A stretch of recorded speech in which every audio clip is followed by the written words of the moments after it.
নমস্কার বন্ধুরা, কুকিং জয়দেবীতে সবাইকে স্বাগত। আজকে আমি বানাবো চিংড়ি মাছ দিয়ে মুগের ডাল। এখানে আমি চিংড়ি মাছগুলো ভালো করে ধুয়ে নুন হলুদ মাখিয়ে রেখেছি। এখানে আমি শুকনো কাঠখোলায় মুগের ডালটা ভালো করে একটু ভেজে নেব। মুগ ডালটা আমার ভাজা হয়ে গেছে, খুব সুন্দর সেন্টও বেরিয়েছে।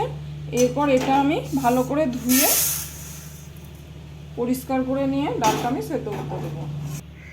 মুগের ডালটা আমি খুব ভালো করে ধুয়ে পরিষ্কার করে নিয়েছি, আর কড়াইয়ে আমি জল বসিয়ে দিয়েছি। জলটা গরম হয়ে গেছে, এরপর ডালটা আমি সেদ্ধ করতে দেবো।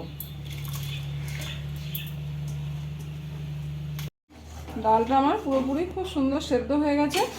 এরপর আমি ডালটা ঢেলে নেব। কড়াইয়ে আমি সর্ষের তেল গরম করে নিয়েছি। এরপর আমি চিংড়ি মাছগুলো ভেজে নেব।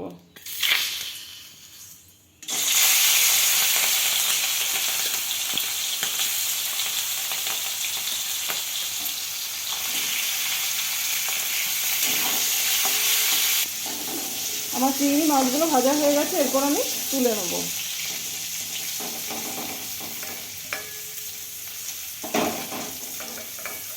কড়াই আমি সর্ষের তেল গরম করেছি, এতে একটু চিনি দিলাম জাস্ট কালারের জন্য।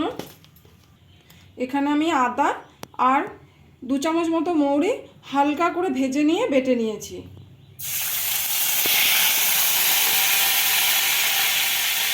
বাটি দিয়ে সামান্য জল দিয়ে দিলাম। এখানে আমি 1 চামচ মতো ধনে গুঁড়ো দিলাম, হলুদ, কালারের জন্য কাশ্মীরি রেড চিলি পাউডার। মশলাটা আমি খুব ভালোভাবে কষিয়ে নেব যতক্ষণ না মশলা থেকে তেল ছাড়ছে। এখানে আমি 4টে চেরা কাঁচা লঙ্কা দিলাম। মশলাটা আমার কষানো হয়ে গেছে, দেখুন মশলা থেকে খুব সুন্দর তেল ছেড়ে দিয়েছে। এরপর আমি সেদ্ধ করা মুগের ডালটা দিয়ে দিলাম।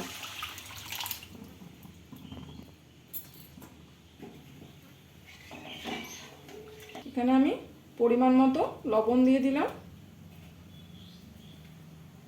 আর সামান্য মিষ্টি দেবো, এতে নুন মিষ্টির ব্যালেন্সটা ঠিক থাকবে। ডালটা ফুটে গেছে, এরপর আমি যে ভাজা চিংড়ি মাছগুলো ছিল সেগুলো দিয়ে দিলাম। আমার রান্না করা হয়ে গেছে, এরপর আমি গ্যাসটা বন্ধ করে দিলাম।